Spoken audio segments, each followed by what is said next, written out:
A year before I left. So I gave myself a year to plan and make it happen, but the year before I moved to Thailand, I was on a vacation with some girlfriends, and we had been scuba diving, and I was on this boat just kind of laying in the sun and thinking about how bad I wanted to live there and how bad I wanted to see what life would be like living abroad. So I decided that I was going to move to Thailand and do it solo and travel for a year solo. And it was the best decision I've ever made in my life. So you sold everything, quit your job, used all your savings, and you moved. Yeah, I saved for a year and then sold everything and said, peace out, San Diego. I love you dearly, but I gotta go.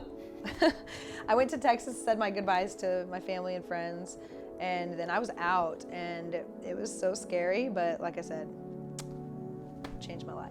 That's it.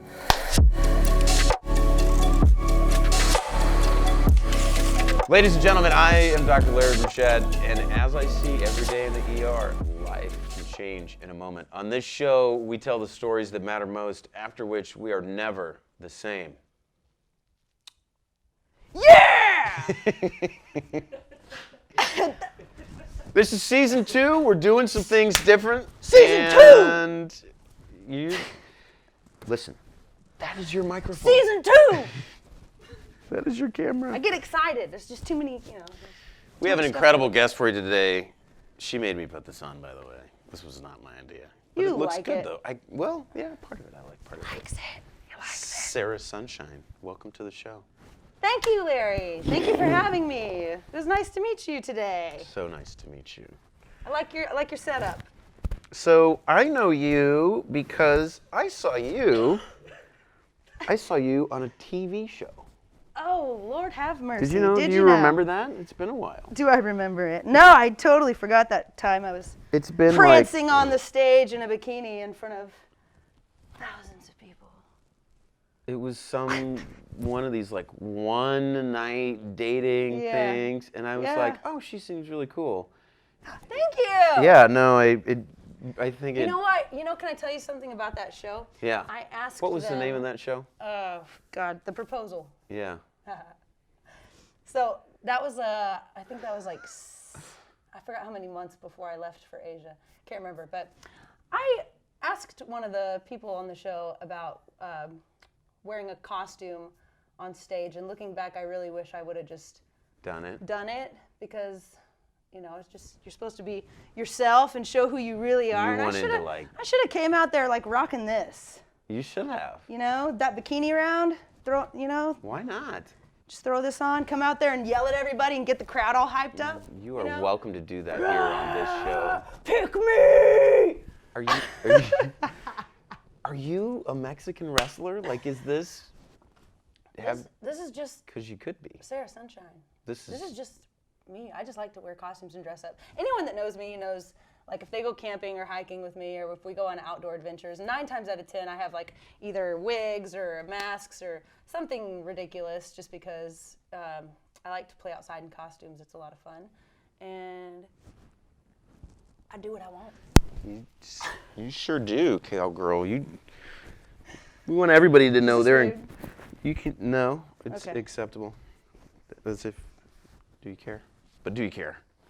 I needed a breather. Polite. I do what I want, but I'm polite about it. I needed a breather. It's a great mask. I know. And I thank you for humoring me. We can take off the masks now, because it is getting sweaty. Such a metaphor. And oh God, I don't know if I'm gonna be able to get it off.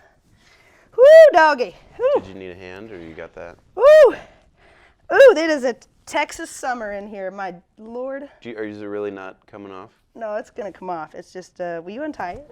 Oh wait. You've kind of got a knot, and your hair is. Oh no! No. We'll get this is also typical Sarah situation here. Get this. This is. Yeah. This is a very. I know there's a lot of hair involved here. This is not really a standard square knot. Oh. There we go. Okay. Now let's loosey goosey. Boy, mine came off way easier than that. Oh. There she is, ladies and gentlemen. The woman, the woman behind the mask, Sarah Griffith. Griffith? Griffith. Welcome to the show. Thank you for having me. So I saw you on that TV show. Uh-huh.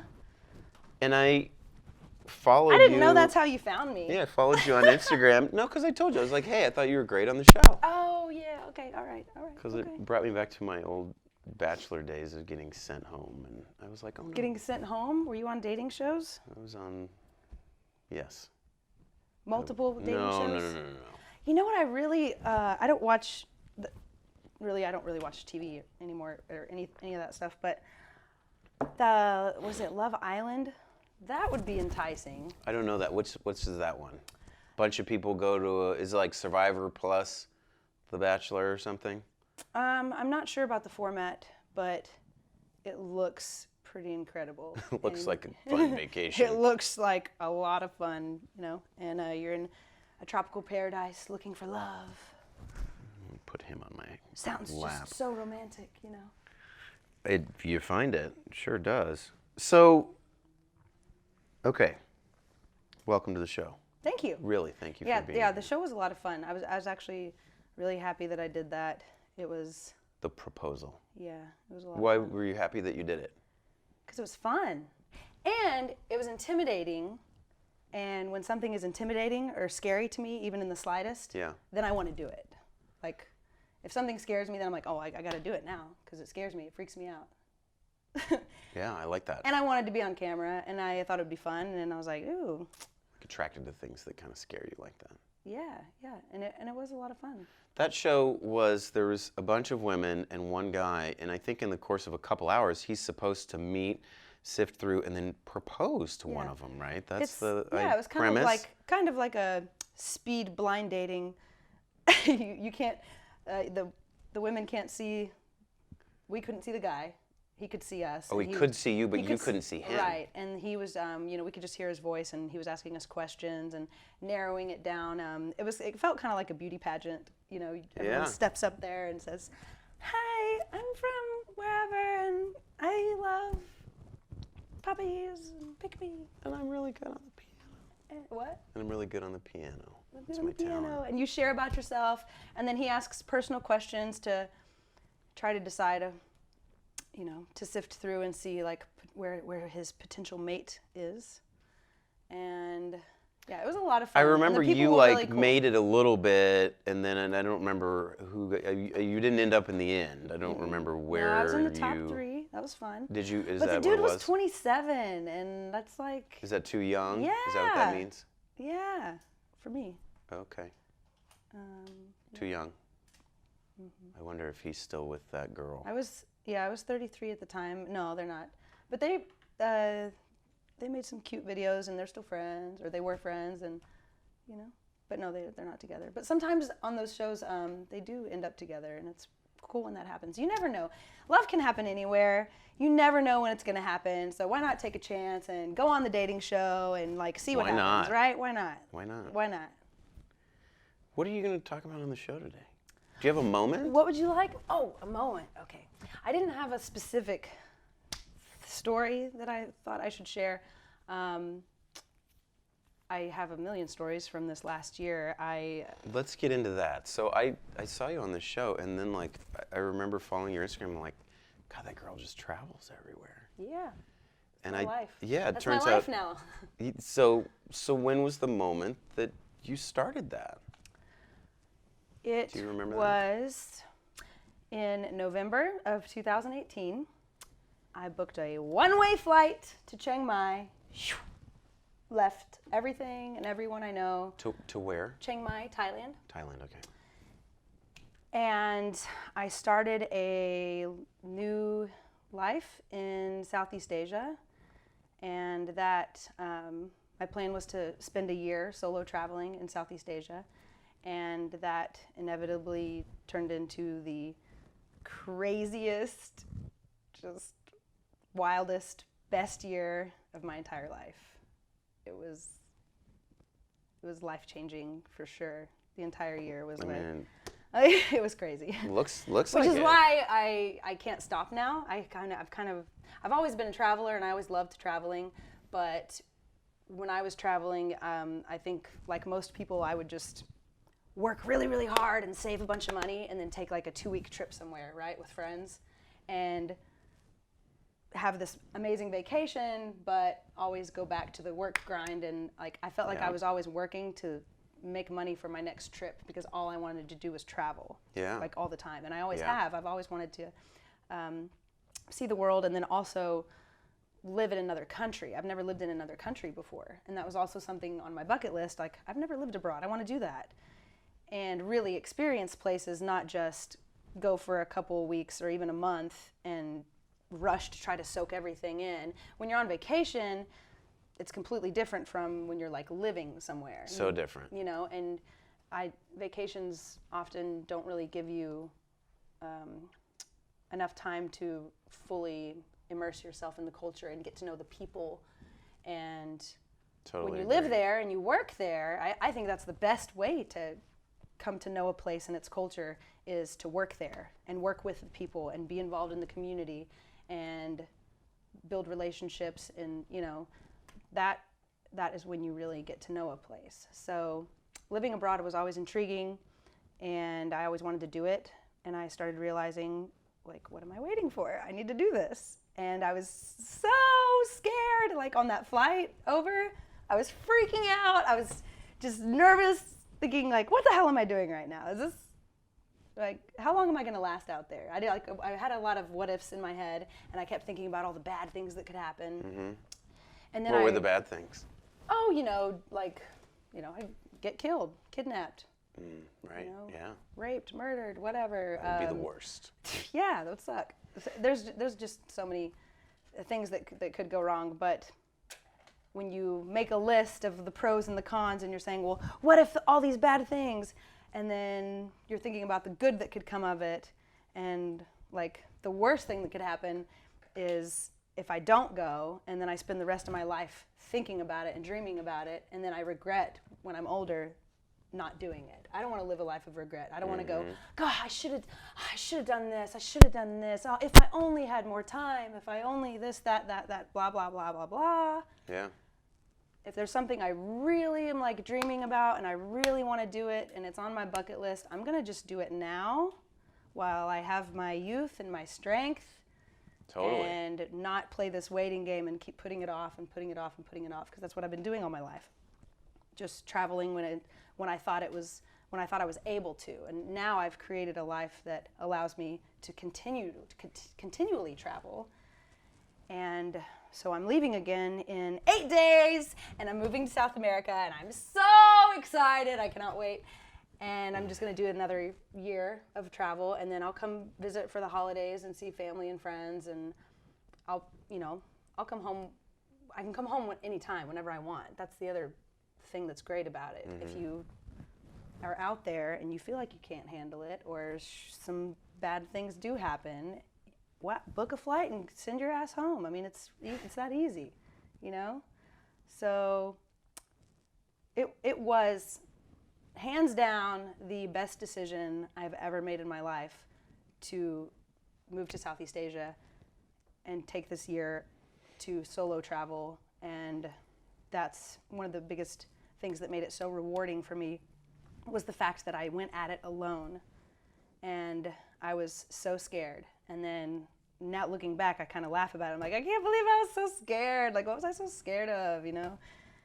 Like, but that's why I'm so glad that I did it. What was that fear about? Just the unknown?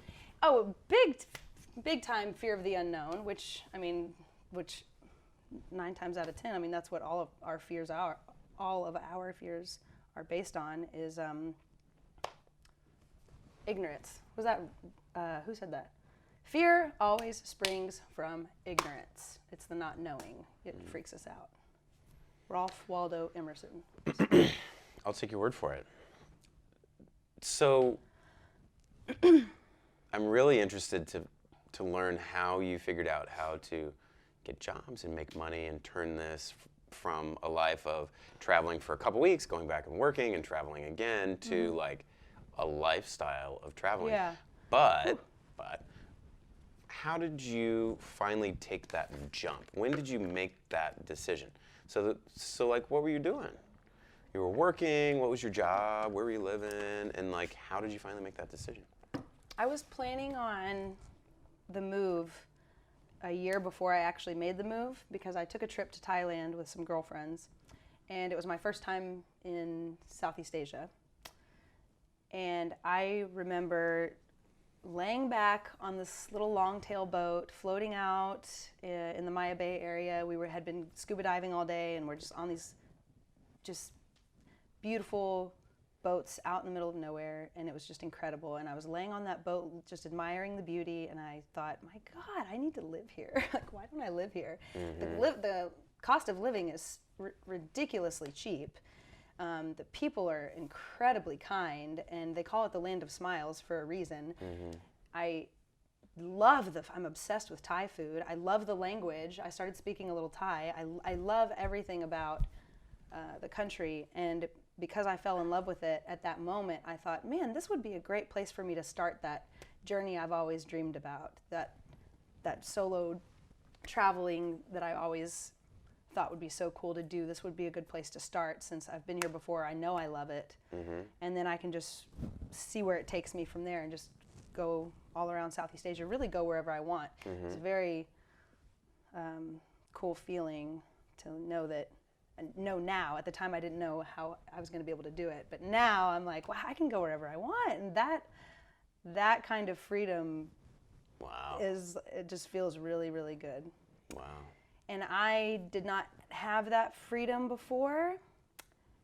I feel like I talk about freedom a lot because for me, and I think for most humans, it's just in our nature. We want to be free. We don't like to be told we have to live a certain way or do things a certain way. Like, we want to do things our way, right? My way. That's what I did. I did it my way. I don't know why that just came out of me. But you know what I'm saying. Because you're in the zone, that's why. It's this cape. It gives me magical powers. This is your power cape? Yes, it makes me feel strong. But yes, the freedom thing. I think we tend to talk about freedom a lot. And for me, freedom really has to do with the human spirit. And it's, for me, it's my happiness. It's the key to my happiness is feeling free. And now in my life, I've never felt so free. Wow. Before I left, I did not feel free. And it's not that I was like miserable. I think if you would have met me before I left, you probably would have thought, wow, she's a really happy person. She must be happy. She must have things are going well for you. Yeah. Sarah Sunshine. Yeah. You're so sunshiny. Yeah. And I pride myself on being positive and always trying to have a positive outlook on any situation. But deep down, even though I would come across as very happy, I knew deep down that something was missing, and I knew that I wasn't happy. And it was my spirit. It was my soul. I did not feel happy with my life because it felt like I had created a life that was mundane and mediocre. I felt like I was constantly running around, just so busy with way too many things to do and not enough time to do it. And so many of us live that kind of life where we're like just constantly juggling, like, oh, I have to be here, I have to do this, I have to say yes to everything because I want people to like me, and I just couldn't say no. I'm a people pleaser, so I would say yes to everything.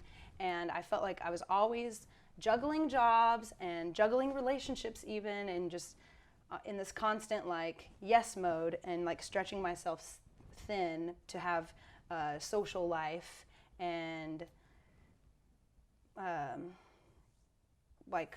the different work I was doing was fun. What were you doing for work then? Bartending and acting, and doing and you were in San Diego commercial modeling. Or here? San Diego based. I did a lot of work in LA, but the drive is just not fun for me. So yeah, unless it was worth the money, I wouldn't come up here. But yes, I have an agent in San Diego, and so I was doing that. And like I said, I was also doing some marketing, like social media marketing, and I felt like this kind of stuff is fun. Like the social media stuff is fun, and the marketing is fun, and commercial work is like the best. Like I enjoy being on the camera and just like sitting in a hot tub and getting paid to like, sit in some sexy man's lap. That sounds really bad. In a cape and a mask. I didn't get to do costumes. Oh, I did some fun photo shoots with costumes before, yeah. But no commercials with costumes. Anyway, so I love that stuff. I love the acting stuff. I'm very like, that kind of stuff is fun for me. So it's fun work. And the same with the bartending and like being social butterfly and being at all the parties and all that stuff. Like it's fun for me. And it's not that I didn't enjoy it, but it wasn't fulfilling for me. And something was missing, like you said. I wasn't doing work that, made my heart move. I wasn't passionate enough about it. And I started thinking, okay, well, what am I passionate about? And why am I not focusing on the things that I'm passionate about and focusing on doing the things that make me happy? Why am I doing things that I don't even want to do just to appease others? Why am I constantly living this life of making others happy instead of living for myself, So I started asking myself these questions, and I'm like, why? Why am I unhappy? And even more importantly, why the hell am I not doing anything about it? Can I say hell? Okay. You may. Why in the hell am I not doing anything about it? If you're unhappy with your life, you're the only one that can change that. But people want to cry and think and make excuses and say it's this or that, and it's like you have the power to change your life. It's all within your mind. It's all here. I know not everyone can just pick up and travel and leave, and people have their own things that they have to deal with in life. So I feel an overwhelming amount of gratitude because I am able to travel this way. I am, but I think a lot of people sell themselves short and don't realize that they can do the same. They just have to make sacrifices in other areas of their life, figure out how to manage their time better, manage their finances better. It's not as hard and scary as it may appear if you just, number one, believe in yourself and just go for it. So I finally decided to do that. I was fed up and I was having like a mental meltdown. I was like, God, I'm not happy with my life. Like I need to, maybe I'll just go on this dating show and fall in love with some 27-year-old dude. I'm just kidding. Almost. Top 3. I'm telling you, I don't want a 27-year-old man. Well, what if you would have gotten proposed to that guy? Life might have been a little different story for you. Yeah. But, ooh, that was the mic there on my booty. That was exciting. So, anyway, I'm just really thrilled that I finally, after living that life and just working that grind and trying to afford a nice place, by the beach in San Diego. Yeah. I was just like, I feel like I was masking a lot of my unhappiness with the things that people always mask unhappiness with, materialism and comforts. Like we like to do what's comfortable because we want to feel safe. And so we do what's easy and we do what's comfortable. And sometimes we get stuck in those patterns of what's easy and comfortable, and we're too scared to veer off of that. So we could be unhappy, but we keep doing it because it's like, well, it's easy and this is all I can do, even if it doesn't make you whatever the excuses may be. We hide that unhappiness with materialism and meaningless relationships and things like that. And so I decided I needed to be a lot more mindful with what I was doing with my time, because we're here for a short time, It's like, you don't know how long you have. And I thought about death a lot, like the fact that I could die next week. I'm like, I could die next week. And would I die, would I be feeling really good about the life I've lived? I can tell you right now, if I die tomorrow, I'm going to die happy. I'm going to be like, hell yeah, I went hard, I did it. Freaking killed it, right? So don't you want to feel like that? Like and there's so many other things that I want to do, and it's so exciting. It makes life so exciting to think about all the possibilities. There's endless possibilities, and all those things that you're dreaming about, you're always going to dream about those things. You have to make yourself do them. Otherwise, like, if you're unhappy, like, what the hell are you doing here? Like, so that was the thing for me. I faced my unhappiness, and I decided to do something about it. I was like, I'm not going to do this anymore. Like, I'm going to do what things that I am passionate about. That's the kind of work that I want to do. What do I want to do more than anything in the world? I want to travel. I want to see the world, and I want to make a difference in it. I want purpose and meaning in my life, and I want to connect with humans from all over the world, and I want to make a difference, and that's my passion. And so, I love the environment, and I love children, and I love animals. So if it's related to those things, then I'm going to get involved with it, and I'm going to do what makes me happy and like live my life to the fullest. So it sounds like this idea, the seed was kind of planted when you were in Thailand visiting for the first time. I forgot we were wearing capes. Are we taking the capes off? I'm so hot. It's sweaty in here. It's sweaty. I'm sweaty. Well. You leave yours on. You look fantastic. It matches your Superman cloth nicely. All right, I'll leave my cape on. Yeah, just leave it. Yeah. Why not? So you got the idea when you were in Thailand. Were you like, at that point, were you like, I'm going to do it? It's something I had always thought about. I just... But you never pulled the trigger. I just wasn't ready to... Yeah, I had, failure to launch. When did you finally pull that trigger? What was that about? How did you get to that brink and actually do it?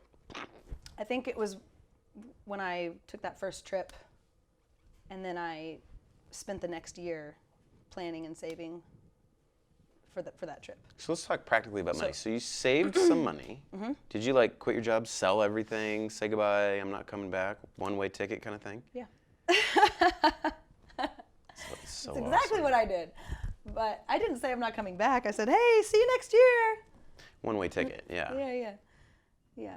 And did you have that was another freedom moment for me, was just alleviating myself of all that stuff. We all have way too much stuff. And that's okay if that's what makes you happy.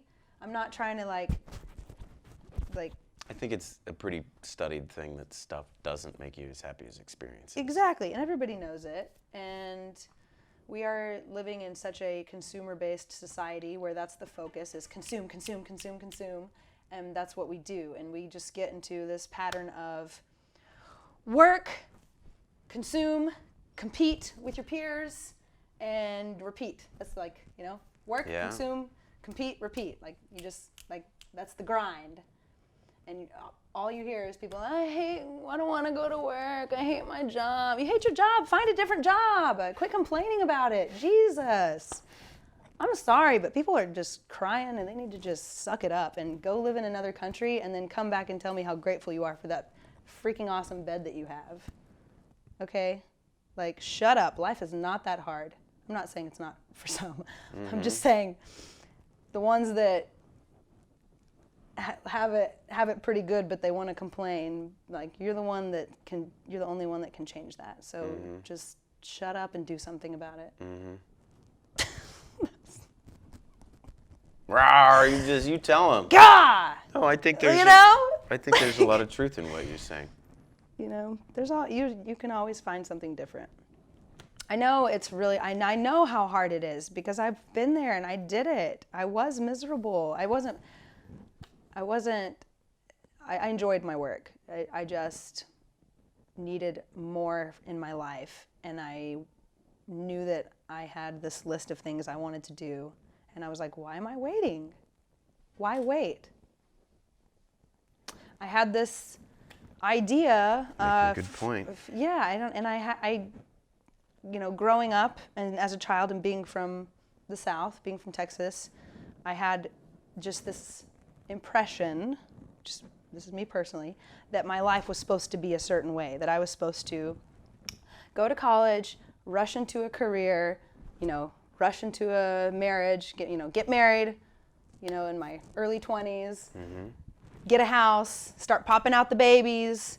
And it's not that I don't want children or like love and marriage and all those things, but in my head I thought like that's what life is supposed to be for me. That's what I'm supposed to do. And there is no supposed to, and you don't have to live life by societal standards or any specific way. You live the life however you want to live it.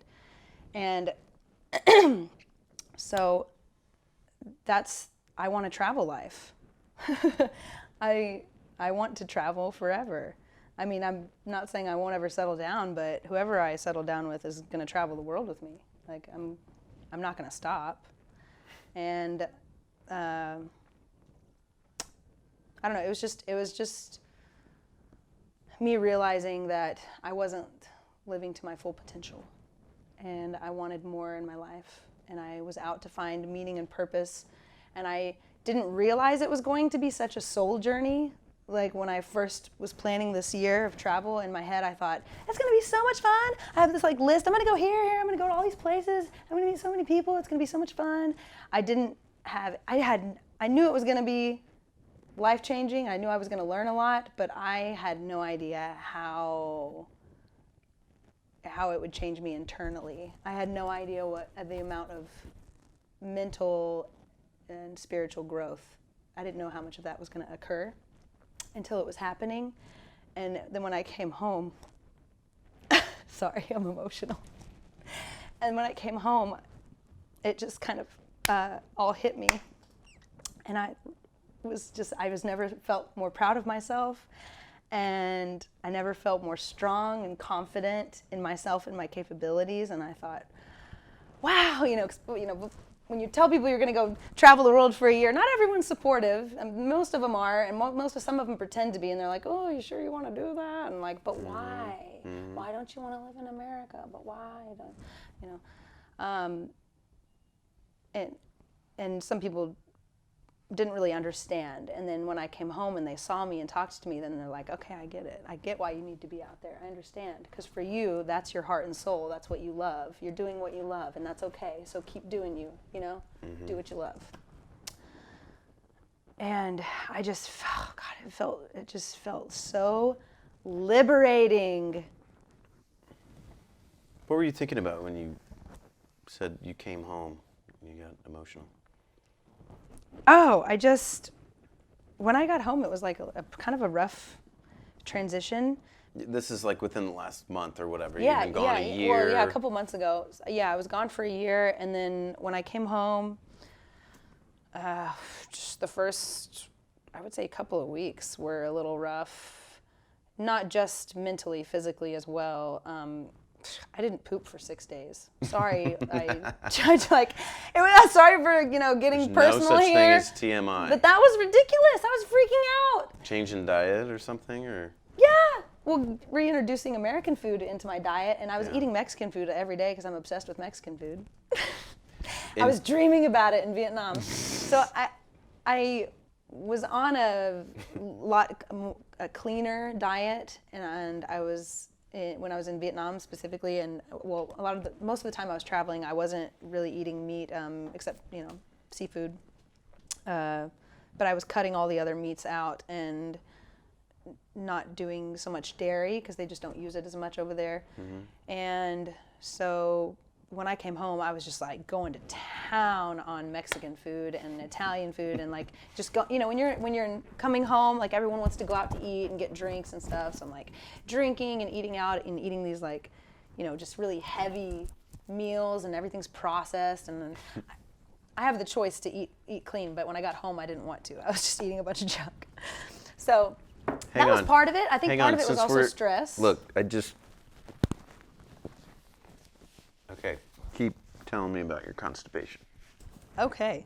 Should I put mine on? If you want to, So you were so constipated my point when is you got home. I came home and I was feeling super sick, and the entire year I traveled, like I never got sick. I got food poisoning here and there. Volley belly, man, that'll get you. That will it'll get you good. So that sucked. But aside from that, like I never really got sick. And when I came home, and I never had allergies either. growing up, I had really bad allergies. When I was out there in Asia, like none, even though the air quality in a lot of the places I was living was really bad. She had a difficult re-entry into Yeah, the and US. yeah, I just felt like all my allergies came back, and my body physically, I just was not doing well, and I was sick. And I was thinking part of it was just the stress and the culture shock of coming home. But I think the biggest part of it was just having that poor diet and just eating junk and like heavy stuff, and I should not have done that. So part of that was my fault, and I realize that now. And even my skin was kind of freaking out a little bit since I've been home. But anyway, mentally, I had a little bit of culture shock. I remember the first thing I noticed was the smell of the air quality when I landed in LAX. I stepped outside of the airport and the sun came out, and I just felt this cold breeze, and I took a deep breath and I went, smog. Yeah, I know, it's LA. I didn't even think about it being LA. I just was like, God, it just smells so good. The air's so fresh. And then I went, wait a minute, I'm in LA. What the hell? Like, what's going on right now? LA has never smelled so good. Get that good LA smog. Yeah, and it's because a lot of the places I was living, there's a lot of pollution, and they burn the trash. They don't have a really good way to dispose of their trash, and they burn it. So the air quality is pretty bad. So the transition was a little rough. I felt out of place at first, and like as soon as I landed, I met up with family and we went to a restaurant, and of course it's crowded and everyone was just obnoxiously loud. And I was like, God bless Americans are loud. And that's coming from like the loudest person ever. I am a loud person when I'm in a comfortable space and setting. I'm obnoxious and I'm loud. Yes, I know, weird. So for me to say that other people are loud, that means they're really loud. But I could hear everyone's conversation, in half the restaurant. And I was like I felt like I was going crazy. I was like, oh my God, everybody shut up. I gotta get out of here. Ah. But I was just stressed, and I could feel it. And I started thinking, I don't belong here. And that was like stressful on my heart. I was like, oh my God, like I felt a sense of like, I don't belong here. I need to get back out there. And then after I got to be with family and friends and feel all that love, then I was like, oh my God, I can't leave. I'm home. So that part was good. Family and friends was good. There Oh my God, it was cultural incredible. American it was incredible. things that It was like nothing beats the feeling of being home. There's no place like home. Mm-hmm. Everyone knows that. You feel so connected. That was one of the first things I noticed. My first time on the beach in San Diego, I was sticking my feet in the sand and looking at the sun, and I was doing a little yoga pose, and I could just feel the ocean breeze, and I just had, tears welling in my eyes because I just felt so at peace and I felt connected. I was like, this is my home. And same with Texas. I consider both home. But I had this feeling of like, I can't leave my family and friends and people So tell me some of your adventures and stories in Lombok. Lombok is amazing. I love it so much. I wanted to live on Lombok. I was having trouble finding a place with really high speed, reliable internet for online teaching. So I didn't end up moving there, but I visited a lot because I was living in Bali, which is next door. And Lombok is just so beautiful. I was on the Lombok news. How funny is that? For what? What did you do that was new? I was driving back from this volcano trek. It was so amazing. I'll tell you about that too. It was incredible. But we were driving down the road and we were passing what looked like a street parade. I didn't realize it was a wedding, but I was like, oh my God, stop the car. We have to watch this. This is beautiful. So I'm just on the side of the road, just like watching the people pass by and they're dancing and singing. And I'm just like, this is amazing. So I'm just dancing on the side of the road with them. I see kids and I'm just dancing with the kids. And next thing you know, people are just pulling me into this parade with them. And I'm like, heck yeah, let's do this. I'm just dancing with the locals and I'm loving it. It's amazing. And then I realize it's a wedding because then I see the women and the bride in her dress. And my heart, oh my gosh, I just like stared at her and my mouth dropped and I just met eyes with her and I was just like, oh, you're beautiful. Like, oh my God, I love you. She looked incredible. And it was like a beautiful moment for me to watch this and to like be dancing in it with them. And these guys came around with their cameras, and my driver even got in and he was dancing and stuff, and it was great. We were having a great time. And then later, the driver invited us to go stay with his family and meet his neighbors and have dinner with him and the neighbors and their children, and it was like such a great night. But the driver mentioned, "Oh, you're going to be on the news," and I was like, "What? No way!" And I had him on WhatsApp, so it was like a week or something later. He sent me a video of the the news clip of you're in the march or with just in the street procession. dancing, in this wedding, and it was pretty cool. It was fun. The people there are just incredibly kind and generous, accommodating. They always just want to help, and I love that. I came across that a lot while I was traveling, is people just inviting you into their home and to meet their family and friends and make you dinner, and people were just really, really kind in Southeast Asia in general. Nice people. Yeah, everywhere I went, just the kindest people, always, smiling at you, and I kind of stick out like a sore thumb over there, so sometimes they would just come up to me and ask to take photos with me, and like maybe they didn't speak English, but they would still want to let's sit next to each other and eat, and just like. You were like, Jesus. No, but I mean, yeah, I guess. It was fun. It was a lot of fun. Lombok was incredible. The volcanoes and the scenery were just really stunning. There was a particular volcano that we trekked, Rinjani. It was incredible. God, it was incredible. The color of the Rinjani? Rinjani. Tell me about it. Rinjani. I made a song about Rinjani because I was trying to memorize my numbers in Indonesian. I was trying to memorize how to count to 10. Okay. So while I was doing this 2-day trek, we were heading up to the top to this crater area, and I made a little song. You want to hear it? Yeah. Okay, you gotta clap with me. Okay, I'll clap. 1, 2, 3, 4, 5, 6, 7, 8, 9, 10, Ertojon, I come for you, camping at the crater of Rinjani. The volcano is alive, we'll be trekking through the night, camping at the crater of Rinjani. Sunset views, oh so nice, feel it touch you deep inside, trekking up the mountain of Rinjani. Wow.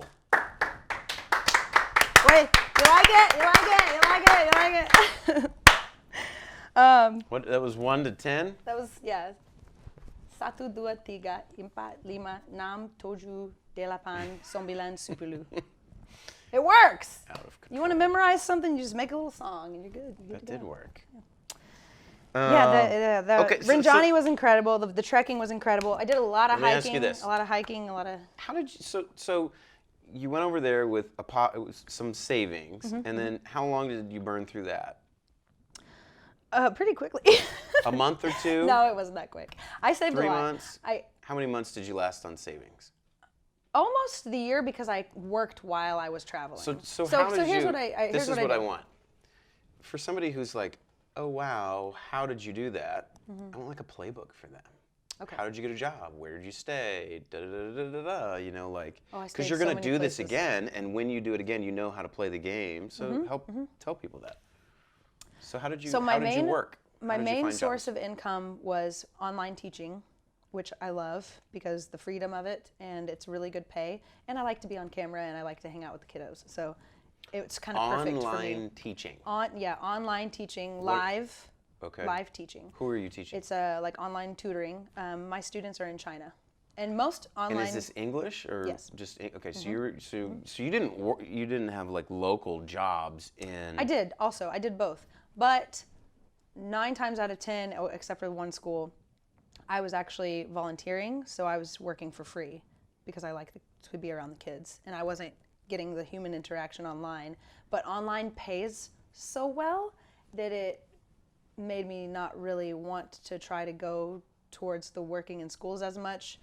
Also because a lot of them, you have to commit to like a 12-month contract, because if they're going to support you in a work permit to stay in Online? their country. Oh, no, No, locally. like locally. Oh, okay. If I want a local job and I tell them, oh, I'm going to be here for 3 months. They're going to say like, bye, get out of here. Like, oh, why are we going to give you a work permit if you can't commit to staying and working with us? Yeah. So schools want you to have they want 3, a 12 6, month, 12 months. not they want a lot of time. Yeah, I mean, I talked to one and they were willing to do like a 6-month contract, and I was on the fence about it, but I'd already been in Thailand a few months and I wanted to see Indonesia. You wanted to travel more. Yeah. And so what I did instead was I started volunteering in schools, and I would teach conversational English, and sometimes it was kids, sometimes it was young adults. There was a particular school I worked at in Thailand. It's a nonprofit called the Burma Study Center. That place, that was incredible. That experience was my first time teaching. It was the young adults 18 to 26, and most of them were refugees from Burma. And I knew that Burma was at war. What was politically going on there? Oh man, it's so sad. And that's the thing. I was 3 hours from the border, but I had no idea what was going on over there aside from they were at war, but it's absolute genocide. And people are trying to escape and come to Thailand. And the problem when they get here is the biggest problem for them is finding jobs, because the Thai government is not going to grant them Thai citizenship because they're from Burma, and they don't want them to take Thai jobs. Right. So the people that are fleeing from the genocide are coming over here, and they're having to do jobs that either no one else wants to do, or they go straight into the sex slave, prostitution industry, because they think that that's the only choice they have. A lot of times women have their children and they don't know what else to do. They need to provide for their children, so they go into that line of work. So this nonprofit allows the Burma refugees and immigrants and to have a place to get a free education and learn English and learn really anything they want, so that they have more options as far as the jobs they can do. And this is how you were able to hit all of these passions of traveling. There's some human contact in there, but then kind of making a difference. Yeah, I'm all about the volunteering, and that's one of the things that really changed my life the most while I was traveling was these volunteering opportunities, because I had done volunteering before, like in high school. We went on mission trips and things like that, and I knew back then like the way it made me feel inside. I mean, with it for anyone, like it feels good to give back. It makes you feel good inside. Yeah. You're like, oh, I'm doing something. I'm making a difference. Yay! It makes you feel good. Sure. And for me, like I'm passionate about it because I know that no matter where I am in the world, there's always going to be people that could use some help and need the help. You can volunteer anywhere. You really can. And it's so crazy. Was there something about this particular one that changed you? Maybe something that comes to mind, or a story, or it changed. Yeah, it changed me because I felt so close to what was going on next door. It's real. And it felt really real because of that. Because I had a classroom of students that were from there and had been experiencing those crazy, just the violence and the people's villages just getting completely wiped out and burnt to the ground, and everyone's just getting slaughtered, and like people escaping that, and just to be there in person with them and know that that's what they had been going through was just really weighed heavy on my heart. It's intense. And again, anytime you do volunteering, it allows you to walk in someone else's shoes and see the kind of way that they live, and how it just reminds you of how grateful you should be for everything that you have in your life, because you're thinking, wow, like, God, I have so much to be grateful for, like all the time.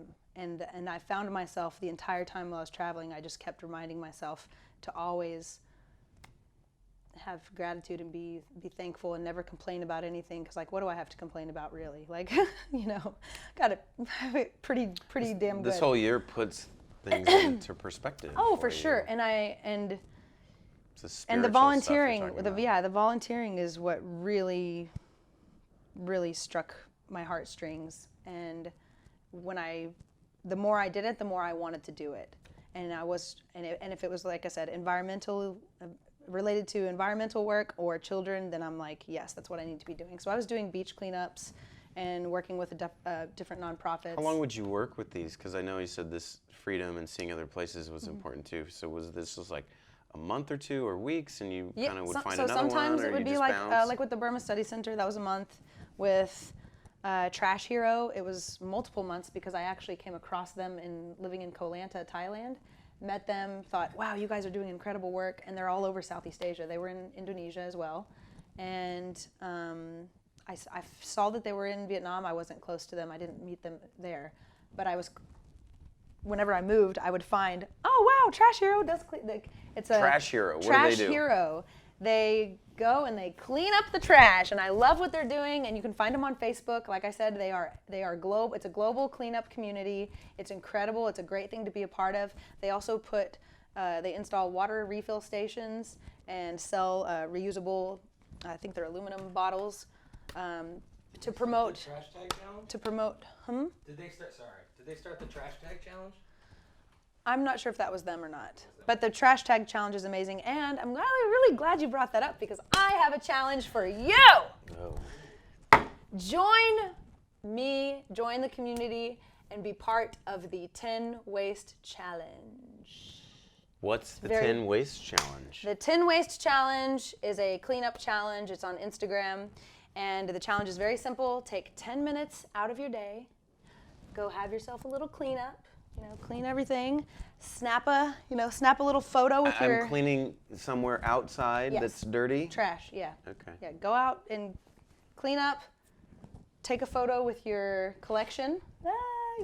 Yeah. And post it and use hashtag 10 Waste Challenge and 10 hashtag ways to challenge. 10 Waste, like trash. Oh, 10 waste. 10 Waste Challenge. 10 waste challenge.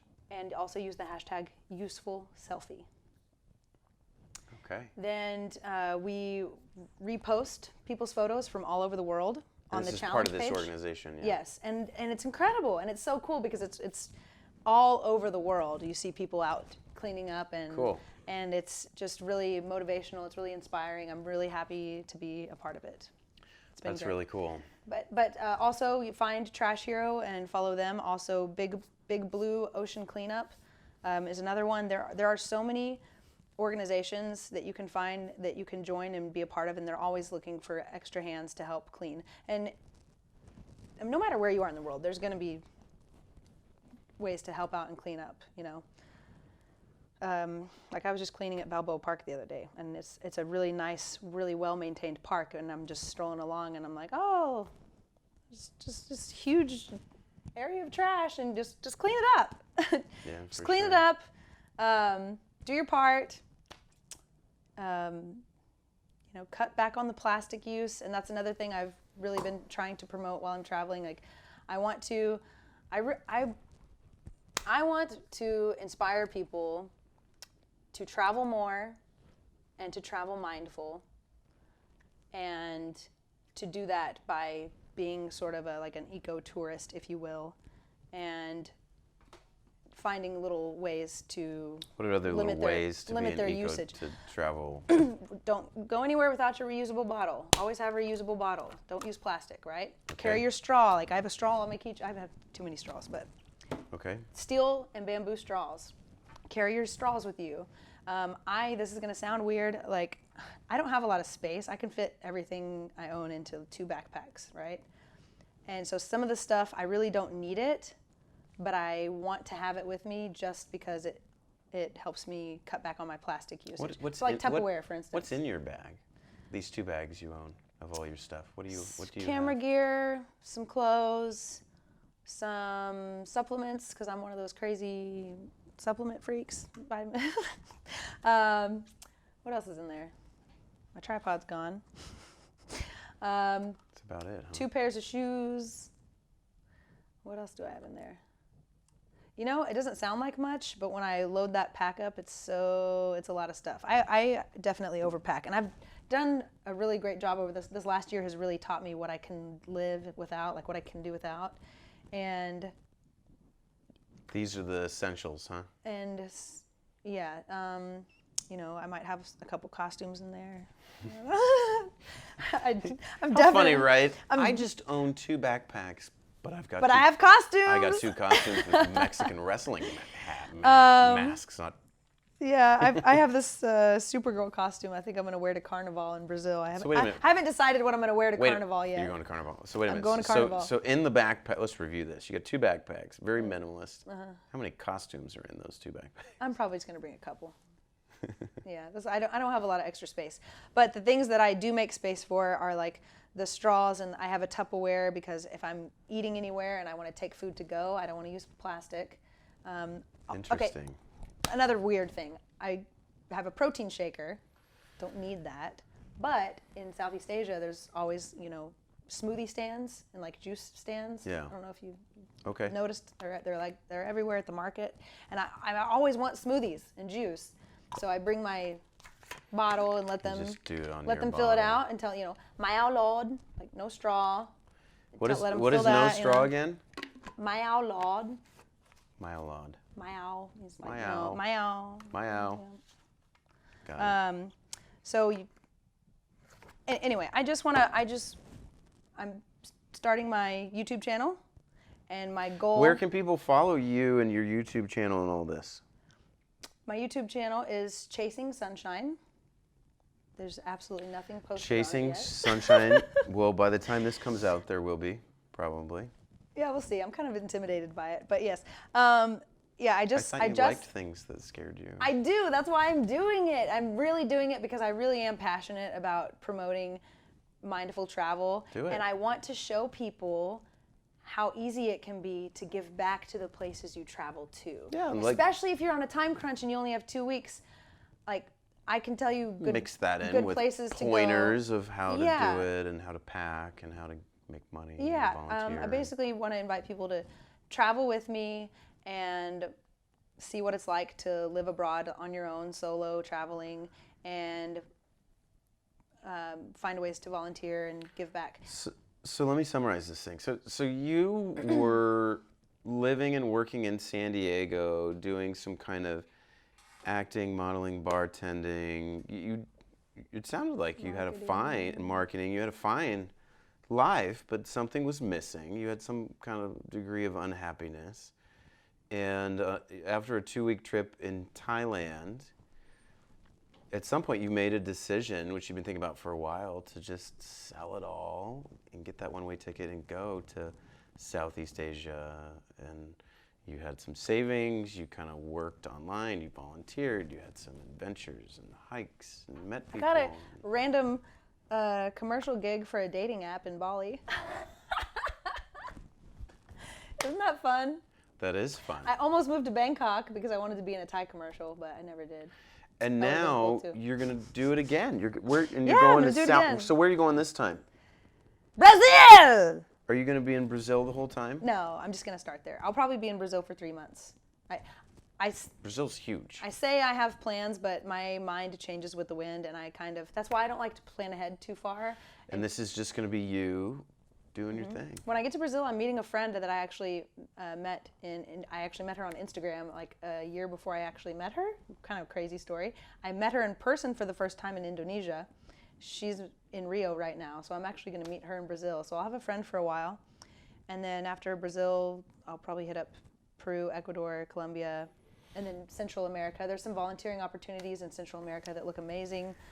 I'm totally going to watch. I'll follow along. Yes, Be please. fun. And if you want to join me on some of these volunteering things, that's another thing I want to do is invite people to join me with these organizations. Like if you are ever in Bali, I cannot recommend enough the North Bali Reef Conservation. It's North Bali in the little fishing village of Tianyar. Okay. I went there twice. I'm like dying to go back. I was thinking I might make it an annual thing. That place just stole my heart away. It's incredible what they're doing. They do reef conservation work, and they have schools. They have 2 schools. So you can go there and be a teacher and teach at the schools, but you can also do work on building artificial reefs and then scuba diving down and deploying the reefs to help rebuild the destroyed coral in that area. And it's just incredible to be that week last September was just an incredible week, and it was so cool to be a part of that and to dive down and see what they have built thus far since they've been building and the difference it's making on the ocean floor. I mean, for me, like, that was just felt really cool, and I can't wait to go back and see that again. So that's my focus while I'm traveling is mainly just the volunteering and outdoor adventures. Those are like the things that make me happy. I want to play outside. I want to hike, scuba dive, climb stuff, surf. I want to do all this outdoor stuff, find ways to give back, and then I'm a happy camper. Like, that's all I need in my life. It really, I can't,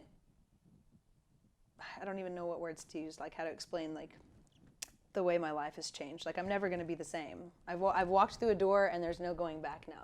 I can never go back to the way life was before. Like I'm not the same person I was. I don't have the same, I've learned to prioritize things a lot differently, and I'm more mindful of my mental health and what I want in my life.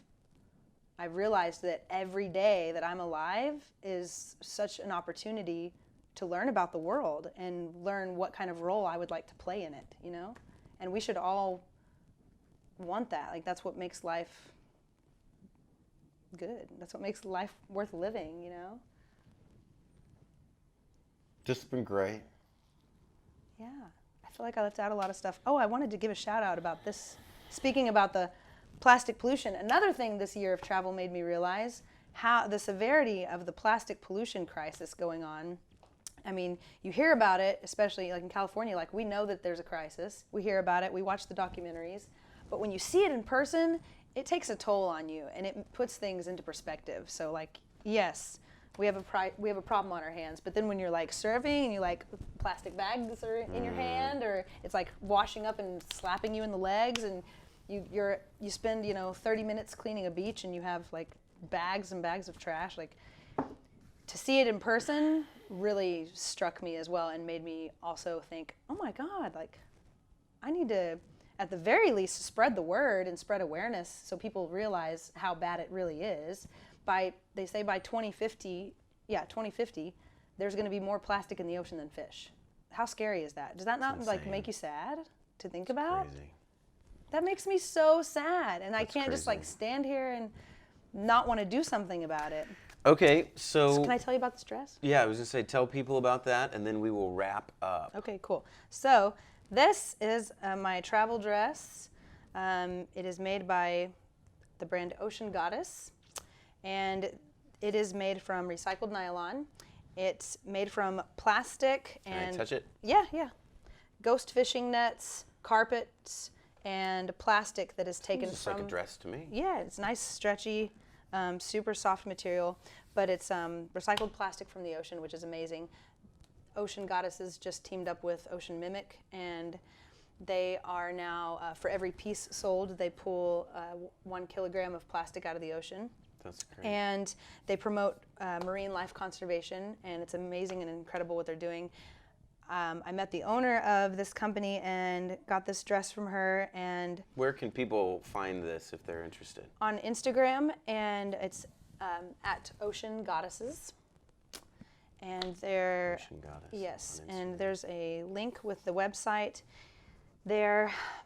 It is an eco-friendly travel dress, and by making that friend and learning about the material that this is made from, it made me more mindful about my consumption of things and ethical fashion. And like I never before thought about, like, before I buy something, like, well, where was it made? Like, what is it made of? Mm-hmm. Like, how was it made? Mm-hmm. I never like asked those questions. Mm-hmm. So check them out. Ocean Goddesses really opened my... So check them out. Okay, so we're going to close. We have the guest close the show. You just kind of say goodbye and whatever parting message you would like to give. Parting message. Thanks for watching. Bye. Get out there. Just go do it. If you're dreaming about something, just freaking do it. Just go now. You only live once, so just go. That was Thanks. perfect. Just go, just get out of here. Put on a costume and go be crazy. Just do whatever the heck you want, but do it now. Quit putting it off, because you're never gonna be fully ready to take that jump. You're gonna dream about this stuff until the day you die. You're never gonna know if you don't get out there and go. So just get out there and live your life. Thanks for joining us today. Thanks for having me, Larry. Thanks for dressing in costume with me. That was great. Thank you. Today was a lot of fun. Take a screenshot. Tag us in it. And I will... Tag us. Find me on Instagram. What's your Instagram? Sarah_sunshine__. Follow her on Instagram. Yeah, see you guys out there. Subscribe on the YouTube channel, Apple Podcasts. We will see you next time. Bye. Salam. I'm gonna be alone. I'm like a 17-year-old kid. I was definitely would get stressed out pretty easily. Show Vic how you